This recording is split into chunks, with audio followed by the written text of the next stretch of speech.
The call came while I was still cleaning blood from my hands. Not enemy blood, just mine. A torn knuckle from training.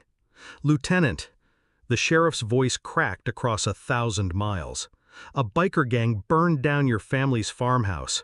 Your father and mother, they didn't make it." The room went still. My fellow soldiers looked at me, waiting. I didn't move. Grief didn't come, not yet. Only calculation. My captain broke the silence. 72 hours of compassionate leave. Do what you have to do. I nodded. The gang had 30 members. I had 72 hours. That gave me just over 2 hours per man. When I landed back home, the air smelled like smoke and ash. The farmhouse was gone, reduced to a black skeleton on scorched soil. The sheriff met me at the ruins. His face was tight, avoiding my eyes. They call themselves Iron Sons. Drugs, guns, women. Locals are terrified. Nobody talks. They own this town.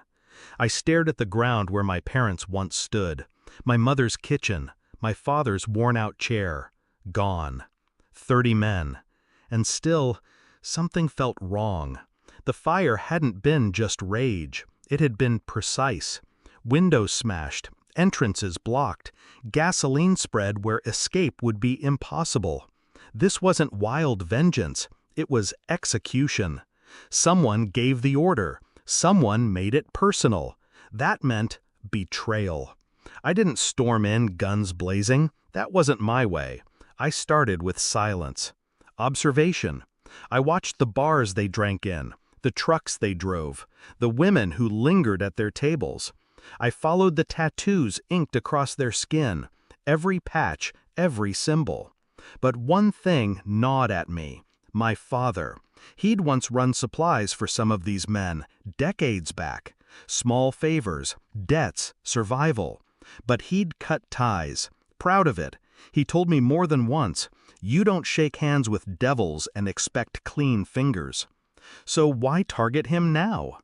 At night, I went through what was left in the house. The safe was untouched, jewelry still in drawers. But one file was missing: my father's records, bank slips, land deeds. The gang hadn't burned this place for fun. They burned it to erase something. When I checked property transfers, the truth bled through.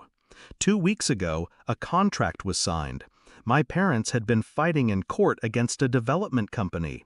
A deal for land, the same land our house stood on.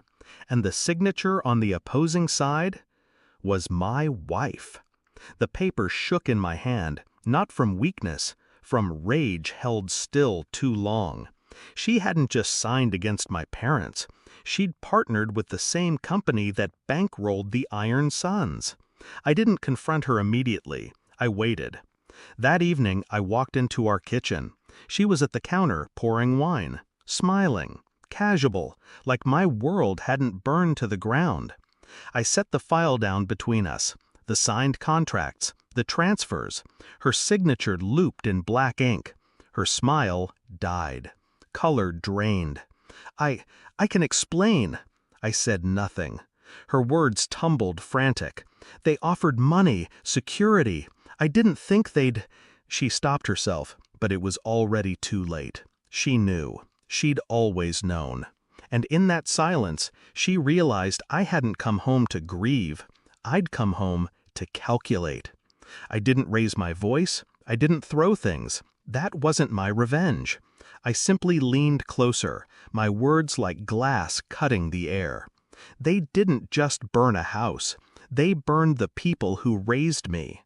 And you held the match. Tears welled. Her hands trembled on the glass stem. "Please, I slid the documents across the counter. Every name, every number, every tie you made. I've already handed it to the sheriff. And federal agents." Her face broke. "No, your friends will turn on you first. The gang doesn't protect liabilities."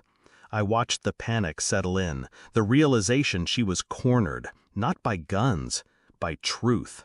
I didn't stay to hear her beg. I walked out, leaving her to drown in the trap she built herself. The farmhouse was gone, My parents, too. But in the ashes, I found clarity. Betrayal doesn't always come from enemies with knives. Sometimes it comes from the hand you trusted most. The Iron Sons would tear themselves apart now. No loyalty survives exposure. And my wife? She would learn that power gained through fire only leaves you with smoke. I didn't feel pity or loss, only silence. A silence sharper than grief, colder than rage. I'd counted the hours. 30 men, 1 wife, and I still had time left. Some things don't need bullets to kill. They just need the truth, delivered at the right hour.